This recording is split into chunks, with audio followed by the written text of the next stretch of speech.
murtii irra ijaaramee murtii amantii keessaa baase eenyutu murtii diinagdee isaa guutuu saame mana isaa diisise aangoo qabaate eenyutu murtii maallaqa isaa nyaate murtii takkaa maallaqa namaa hatuu dhiisi nama gargaaruu malee takkaan godhin maaliif murtii irratti xiyyeeffate haja'u waalaa gaafa nobbileessa kunoo murtiin miyuutu irraa kaase jechuudha murtiin as jiraa miti ni hin jira jechuudha yeroo sadii lubbuu isaa baraare hijiba naan joonni murtiin faami akka mana hidhaatii biyya silkii sibiilbilee akka wanti fayyadamutti hin jiru faami qarshii kuma godhannaa anaa sii jira obboleessa kiyya adeeroo ilma adeera kiyya anaa sii jira anaa fi waziiraa sii jira anaa fi hamzaa sii jira anaa fi hamzaa haqi sii jira adeeree aliyyii saafi nuuddaa sii jira biyya fayyadamutti hin jiru qarshii kuma godhannaa anaatu sii kannaan sii jira miliyoona kudhan amma naa kan itaa siifin kan wallaahi qur'aana saagarraanin ol deebi'e ani dhaggeeffadhu murtii kiyya dhaggeeffadhu cubbuu jedhin garuu waa takkaan dubbadha turan adeera nuu sii jira ilmaan adeerran keetii sii jira dhiiraa sii jira murtii kiyya anaa sii jiraan siin jenna dhaggeeffadhu dura garaan na gubate as jala dhaggeeffadhu hamzaa shek jaabir waa takka gosaa gaddumma anaa gaggara galche obboleessa kiyya yoo naa hayyamte deeqaa kan dubbadhu ijoolleen si koomandoo arsiin keessa alaa wal jaarte maarreetta mee dhaggeeffadhu mee dhaabbadhu hamzaa shek jaabir doktar Nuraddiin waa siin jeereef dhaggeeffadhu nuti gosummaarraa nama jenyu namootaa jira dhaggeeffadhu si firma adeeroo hamza laal hamzaa shek jaabir diilii ture murtii guutaan kun namaa ju kominikeet godha dhugaadha godhe magaazina uummata usmaan irraa dhaabbadhu kaabaleesoo miira keessaa bahe okkee dhaabbadhaan irraa isin wayina hubbatu qarshii gamaas gamanaas maalis hiriyoota isaarraas namas jaallatanurraas fudhatee namni kaleessa konkolaataadhaan deemuu isaa beeku sun har'a gaafanni lafa deemu arguu waan hin barbaanneef konkolaataa biraa fudhatee liqeeffatees ganaa liqii kaffaluufis jiraachuu mala I don't know konkolaataadhaan deemaa jira osoonni akkasiin jiraatu hattuudha maalidha jedhamee sirrii irratti hojjetamee sanuu nama maqaa sheeka biyya abalu jedhamee moggaafateen poolisaan qabamee deeme baalee gaafanni qabamu sana itti bilbileetiin maalidha wanti ta'e namni wayinatti himnaan maalidha wanti ta'e jennaani waan akkasiitii bakka kanaan jira jedhe tole waan irra geesse na beeksisii hin jedheen hin deeme baalee gaafa deemu gaafachuudhaaf deemuudhaaf jenneetu baalee deemuudhaaf tikeeta murachuu fedheen gaafadhe murtii guutuu gaafachuudhaaf dhufaa jirra hiriyaa koo kan biraa jira gaafachuudhaaf dhufaa jirra haa akkamii utuu an achin deemin Aleeksi Taayyees murtii guutuudhaa wajjin waan hatan wajjin nyaataa ture waan ta'aniif inni kunis seeratti dhiyaachuu qabaa jedhee miidiyaadhaan labsame sana waan an argeefan bilbilee gaafadhe murtii guutuu gaafachuudhaaf roobee dhufaa jirra akkamii jennaan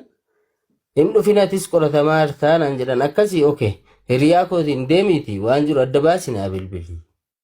yoo hidhamuus ta'e hidhaannuuf haaraa mitii jedheetan erge gaafan deemu gurbaa hiriyaa koo achi deeme sana maal jedhan Aleeksi Taayyee jechuun CE jedhanii gaafatan waajjira poolisiitti.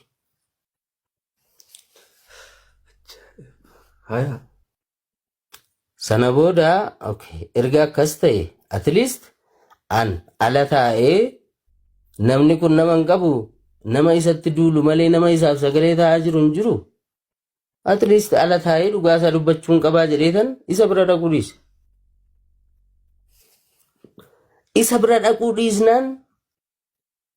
an dhaqee qabamuu dhiisnaan kiyyoo jaraa keessa galuu dhiisnaan sheekni roobee maal jedhee maxxanse Aleeksi Taayyee namni jedhamu kun maqaa koo balleesseera gadi bahee dhiifama nan gaafatu taanaan Finfinnee dhufeeti beeki boolee taa'e dhufee dhiifama nan gaafatu taanaan seeraan akkanaa gaafatamu kabajaan hin gaafadhaa jedhee maxxanse feesbuuk irratti iskiriinshootii isaa isinii fiduu nan danda'a okay akkasii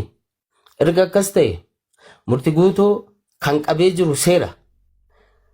yakka inni hojjeteen kan gaafachuu danda'u seera malee sheekni roobee gadi bahee bakka mana murtiitiif abbaa langaa bu'ee maqaballeessiidhaa fi ibsa irratti kennuu hin danda'u warra qaama seeraa bakka bu'ee jecha hin taane isaaf jedhu kun seeraan gaafatamuu qabaa jedhee dubbii gaafan itti garagalchuu na dhiisan. Sigalee gaafa hidhaadhaa ba'u dubbii gabaabaa qabxiin ijoo koo maali?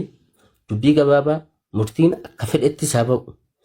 Gaafa sanas maalan jedhan murtii ati qulqulluus ta'e yakkas qabaadhu rabbi si haa baasu hojii keetii jireetan biraa deebi'e. Ni dhufee gaafa ba'u adaamaadha an mana isaa bulee hin beekaan. At least guyyaa 3 guyyaa 4 mana isaa bulee hin beeka. Akka inni itti ijaare hin beeka mana isaa. Mani sun jalaa diigame natti bilbileeti aboon of jibbee hin jira. Lafa kanarraa of balleessuun barbaadaa jira. Waanan biyya kana keessaa qabu tokkittiin mana kana turte. Mana kana harmee kootiif waadaa galeetan ijaare. Ibsaa Finfinneedhaa Jibuutii deemutu irra ba'e jedhanii na jalaa diigaa jiru safara guutuu diigaa jiru mana kana ergan dhabee an abdii biraan qabu. An jireenyuma kanaan fedhu natti dhaayee jira eessa jirtaan jedhaan Finfinneen jira akkanitti jiraadhu beekta boriitu na bira kottu dhuftee waan jiru ilaaluu qabdaa. Okay ani rakkoo akkasii keessan jira akkan maatii jiraachisu beekta maatiirraa yoon deeme haati koo agabuu bultii dhufu waan hin dandeenyeef waan jiru na beeksisi garuu ati tasgabbaadha waan jarri jedhan godhi seeraaf bitame sanarra darbanii hawaasa waliin diigu taanaan manni sun sa'aatii sanatti waggaa 2 waggaa 3 dura yoo xiqqaate waggaa 2 dura birrii miliyoona 1 wayii oliin ijaarame an tilmaama isaa beekuus baadhu. So yoo waan jarri godhi jedhan hawaasa waliin kan kee qofa taanaan rakkoon qabu ajandaa miidiyaa goon yoo hawaasa waliin ta'e garuu duran dhaabbatiin haa diiganii waan hawaasni ta'e waliin taata seera sitti murame guuttee kaateetu mirga kee gaafattaan jedheen dhaquu hin dandeenye. Jireenya dhuunfaa kootiitu na dhorke ani itti gaafatamaa maatiiti obbolaa 2 barsiisa haadha koon jiraachisa. Kanaafi deemuu hin dandeenye yaa akka hiriyaatti bira dhaabbachuun qaba bira deemuu hin qaban ture yoon deemes furmaata biraan qabu fedheen dhiisee sana booda manni sun jalaa diigame takka namni akka murtii guutuu ajandaa miidiyaa jala deemu hin jiru. Waa'ee dhuunfaa isaa garuu manatu na jalaa diigame kanan miidhame jedhee uummata keessaa dhalate warra Harargeettis ta'ee warra miidiyaatti dubbatee hin beeku. I appreciate him. Bu'aa amma kana nama ajandaa barbaadu ta'ee rakkina isaa gadi ba'ee dubbachuu isaa eegaan ture hin dubbanne garuu namni kana hubateef hin jiru. Yaa dhibbaa dhibbatti waliin galaa miidhameera. Gara baay'eedhaan miidhameera. Gaafa miidhamu kana osoo gadi ba'ee miidhama isaa dubbate har'a kan itti duulu warruma obboloota isaa warra wajjin dhalatan warruma amantii tokko wajjin qaban nan beeka. Kanaaf dhiise. Anis dhiisin dubbatanii wanta jedheef kanaaf garuu waan tokko irratti waliin galu. An rabbittan amane taanaan dantaa dhala namaan qabu. Sigalee murtiin akka hiriyaatti dogoggora tokko nitti hima. An namni islaamummaa keessaa dhufe yookaan miseensa islaamaa ta'e tokko sababanni arrabaa na miidheef sababanni natti dabeef sababanni natti balleesseef wallaahi jireenya hundan dhaba malee rabbii hojii waliin dhabu.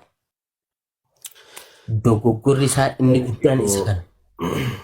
Alex hedduu galatoomii. Dhiifama sanittan dheeressi natti hin beekamne sorry. Laali asirratti qisiifadhu na taasifte waan kana gabbahee nama nuti gargaaru irratti nu bira dhaabbatee tasaa himachuu dhabuun biroo hedduu appreciate akkaan si godhu na goote tana quba qabaachuu dhabuu keenyaaf ammoo dhugatti silaa